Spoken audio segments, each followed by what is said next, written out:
இறையேசுவில் பிரியமான சகோதர சகோதரிகளே, இன்று தாய் திருச்சபையானது அனைத்து புனிதர்களின் திருநாம விழாவை கொண்டாடுகின்றது.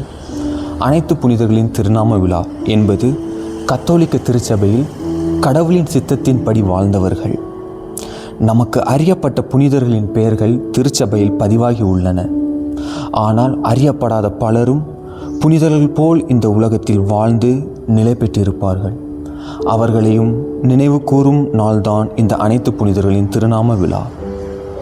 புனிதர்கள் என்பது கடவுளின் சித்தத்தின்படி வாழ்ந்தவர்கள். இந்த உலகத்தில் கடவுளின் அன்பை உணர்ந்து அந்த அன்பை அவர்களுடைய வாழ்க்கையில் எடுத்துக்காட்டாக வாழ்ந்து பிறருக்கும் எடுத்துக்காட்டாக வாழ கற்றுக் கொடுத்தவர்கள். அன்பு, தாழ்மை, ஒழுக்கம், தியாகம், பிரார்த்தனை ஆகியவற்றில் சிறந்து வாழ்ந்தவர்கள். கடவுளின் நாமத்திற்காக மகிமை கூட்டியவர்கள்.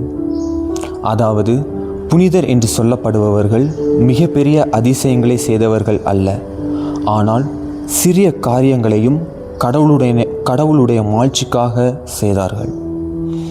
புனிதர் என்பது ஒரு உயர்ந்த பதவி அல்ல, மாறாக ஒவ்வொருவரும் முயற்சி செய்யக்கூடிய ஒன்றாகும். நாம் இந்த புனிதர்களை போற்றுவதற்காக மட்டுமல்ல, அவர்களை பின்பற்றுவதற்கும் இந்த விழா நமக்கு உணர்த்துகின்றது. ஆமென்.